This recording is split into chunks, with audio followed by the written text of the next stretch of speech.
હવે જોઈએ દ્વિસાધન વસ્તુ વિનિમયની શરતો. આ ખ્યાલ પ્રોફેસર જેકોબ વાઇનરે આપ્યો છે. વસ્તુઓનો વિનિમય આખરે તો સાધનોનો વિનિમય છે. દેખીતી રીતે આપણને એક એકમ નિકાસ વસ્તુના બદલામાં આયાત વસ્તુના અમુક એકમો મેળવીએ છીએ, પણ ખરી રીતે આપણે નિકાસના એક એકમમાં વપરાયેલા સાધનોની સેવાના બદલામાં અન્ય દેશો પાસેથી આયાતના એકમોમાં સમાયેલી સાધન સેવાઓ મેળવીએ છીએ. આથી દેશો વચ્ચે સાધનોનો વિનિમય કયા દરે થાય છે એ જાણવું જોઈએ. દ્વિસાધન વિનિમયની શરતો આપણને આ અંગે માહિતી આપે છે.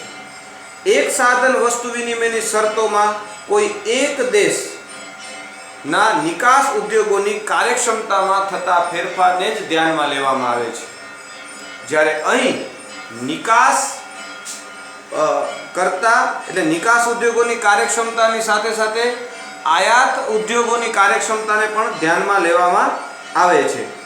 એટલે કે નિકાસ ઉદ્યોગોની કાર્યક્ષમતામાં થતા ફેરફાર અને આયાત પૂરો પાડતા દેશોની નિકાસ ઉદ્યોગોમાં કાર્યક્ષમતામાં થતા ફેરફાર બંનેની નોંધ લેવામાં આવે છે. એટલે આપણે એને દ્વિસાધન વસ્તુ વિનિમયની શરતો તરીકે ઓળખીએ છીએ. આપણે કોઈ પણ દેશમાં જ્યારે આયાત નિકાસ કરીએ છીએ વસ્તુના એકમોમાં, તો એક વસ્તુ આપીને બીજી વસ્તુ મેળવીએ છીએ કોઈ દેશ પાસેથી, તો એ વસ્તુ જે આપણે આપીએ છીએ તો એ વસ્તુનું જે નિર્માણ થયું છે એમાં ઉત્પાદનના સાધનોની સેવા છે એ સમાયેલી છે. તો એ વસ્તુનો વિનિમય કરીએ છીએ આપણે, તો ખરેખર તો આપણે સાધનોનો જ શું કરીએ છીએ? વિનિમય કરીએ છીએ પરોક્ષ રીતે.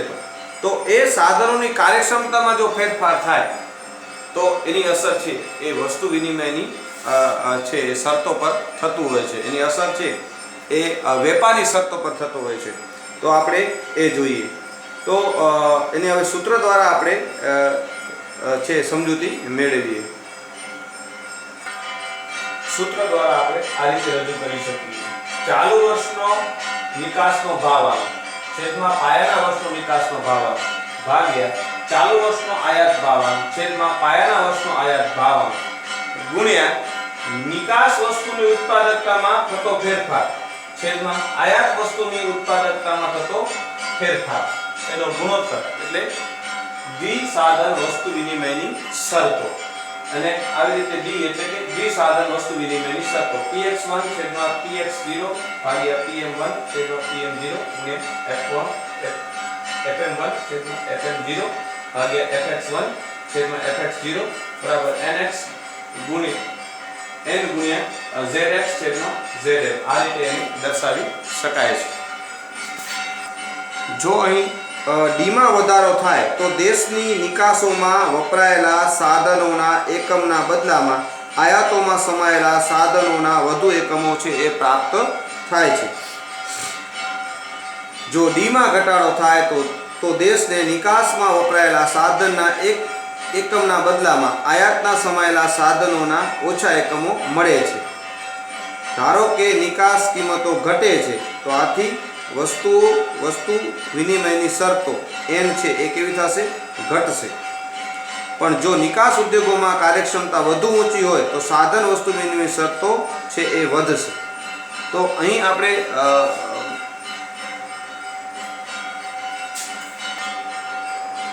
દ્વિસાધન વસ્તુ વિનિમયની શરતોમાં નિકાસ ઉદ્યોગોની કાર્યક્ષમતામાં થતો ફેરફાર અને આયાત ઉદ્યોગોની છે કાર્યક્ષમતામાં થતો ફેરફારની છે એ નોંધ લેવામાં આવે છે. અહીં આપણે એવું ધારીએ કે ડીમાં વધારો થાય તો એનો અર્થ એ થયો છે કે દેશની નિકાસોમાં વપરાયેલા સાધનના એક એકમના બદલામાં આયાતમાં સમાયેલા સાધનોના વધુ એકમો છે એ આપણને પ્રાપ્ત થાય છે. એટલે આપણી આયાતો વધે છે. એ સંદર્ભે આપણા માટે પ્રસ્તુત દેશ માટે માની લો કે ભારત છે તો એના માટે વેપારની શરતો છે કેવી બને છે? અનુકૂળ બને છે. એનાથી ઉલટું ડીમાં ઘટાડો થાય તો દેશની નિકાસમાં વપરાયેલા સાધનોના એકમના બદલામાં આયાતમાં સમાયેલા સાધનોના ઓછા એકમો છે એ પ્રાપ્ત થાય છે. ધારો કે નિકાસ કિંમતો ઘટે, આથી વસ્તુ વિનિમયની શરતો એન છે એ ઘટશે. નિકાસ કિંમતો ઘટે શા માટે? તો કે નિકાસ કિંમતો ઘટી એનો અર્થ એ થયો કે દેશના નિકાસ ઉદ્યોગોની કાર્યક્ષમતામાં શું થયો છે? વધારો થયો છે, ઉત્પાદકતામાં વધારો થયો છે. એટલે ઉત્પાદન ખર્ચ છે એ ઓછું આવ્યું અને એના કારણે નિકાસ કિંમતો છે એ ઘટે છે અને આથી વસ્તુ વિનિમયની શરતો એન ઘટે છે. પણ નિકાસ ઉદ્યોગોમાં કાર્યક્ષમતા વધુ વધી હોય તો, હવે કાર્યક્ષમતા છે એ વધી, પરંતુ કેવી વધી હોય? વધુ વધારો થયો હોય તો સાધન વસ્તુ વિનિમયની શરતો કેવી થશે?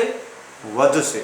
એટલે કે આપણે જોઈએ છે કે નિકાસ એન ઘટે છે, એટલે કે કિંમતો ઘટી, ઉત્પાદકતામાં વધારો થયો હતો, તો એ કિંમતો ઘટી એના કરતાં સાધનો નિકાસ ઉદ્યોગોની કાર્યક્ષમતા એના કરતાં કેવી વધે?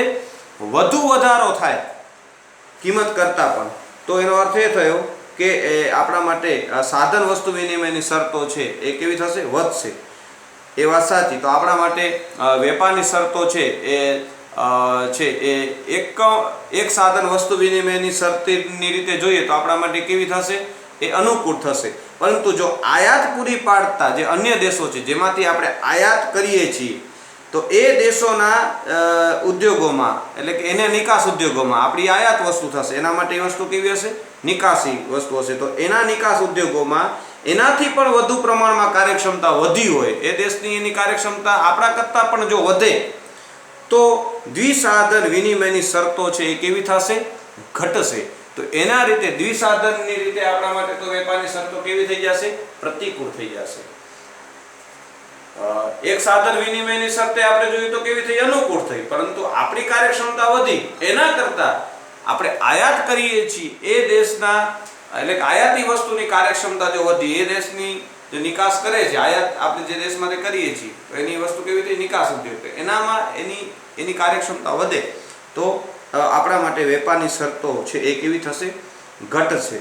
વ્યવહારમાં દ્વિસાધન વિનિમયની શરતોનો આંક મેળવવો છે એ મુશ્કેલ છે, કારણ કે અનેક દેશોના નિકાસ ઉદ્યોગોમાં કાર્યક્ષમતાનું માપ મેળવવું અને તેની સરખામણી કરવી એ લગભગ અશક્ય છે. જો દ્વિસાધન વિનિમયની શરતોનો આંક મેળવી શકાતો હોય તો પણ કોઈ એક દેશ માટે એની નીતિ વિષયક ઉપયોગિતા છે એ નહીવત રહે છે. કોઈ પણ દેશને માત્ર પોતાના સાધનોની કાર્યક્ષમતામાં છે એ રસ હોય છે અને કોઈ પણ દેશની આર્થિક નીતિનો હેતુ માત્ર પોતાના સાધનોની કાર્યક્ષમતા છે વધારવાનો હોય છે. બીજી રીતે કહીએ તો આધારભૂત માહિતી હોય તો દ્વિસાધન વિનિમયની શરતો દ્વારા આંતરરાષ્ટ્રીય વેપારના લાભની વેપારમાં જોડાયેલા દેશો વચ્ચે થતી વહેંચણી અંગે જ્ઞાન મળી શકે છે. પણ વ્યક્તિગત રીતે દરેક દેશને માત્ર પોતાને પ્રાપ્ત થતા લાભમાં જ રસ હોય છે, એટલા માટે ઉપયોગિતાની દ્રષ્ટિએ આ એટલું મહત્વ ધરાવતો નથી એમ આપણે કહી શકીએ આ ખ્યાલ. પણ આ ખ્યાલ છે એ અન્ય જે ખ્યાલ આપણે જોઈએ એના કરતાં કેવો છે? ચડિયાતો છે. એટલે અહીં બંને વસ્તુની કાર્યક્ષમતામાં આટલી બાબતો તો આવશે દરેકમાં, પણ નિકાસ ઉદ્યોગોની ઉત્પાદકતામાં થતો ફેરફાર એને પણ ધ્યાનમાં લીધો છે અને આયાત વસ્તુની ઉત્પાદકતામાં થતા ફેરફારને પણ ધ્યાનમાં લીધો છે. જો આ આયાત વસ્તુઓની ઉત્પાદકતામાં ફેરફાર કરતા આપણો નિકાસ વસ્તુની ઉત્પાદકતામાં ફેરફાર વધુ થયો હોય, આપણી ઉત્પાદકતા જો વધી હોય, તો આપણા માટે દ્વિસાધન વસ્તુ વિનિમયની શરતો એ આપણા માટે કેવી હશે? અનુકૂળ હશે. પણ આપણી કાર્યક્ષમતા કરતાં આપણે જે દેશમાંથી વસ્તુની આયાત કરી છે એ દેશની જો કાર્યક્ષમતા વધી હોય આપણા કરતાં વધુ, તો પછી વેપારની શરતો એ દેશો માટે કેવી બનશે? અનુકૂળ બનશે. આપણા માટે એ પ્રતિકૂળ બનશે. તો આ રીતે દ્વિસાધન વસ્તુ વિનિમયની શરતો એમાં બંને દેશોમાં નિકાસ વસ્તુની ઉત્પાદકતા એટલે નિકાસ કરતા દેશોમાં અને જે વસ્તુ સામે આપણે આયાત કરી છે એ દેશના સાધનોની પણ કાર્યક્ષમતાને છે એ ધ્યાનમાં લેવામાં આવે છે. તો આ હતી દ્વિસાધન વસ્તુ વિનિમયની શરતો.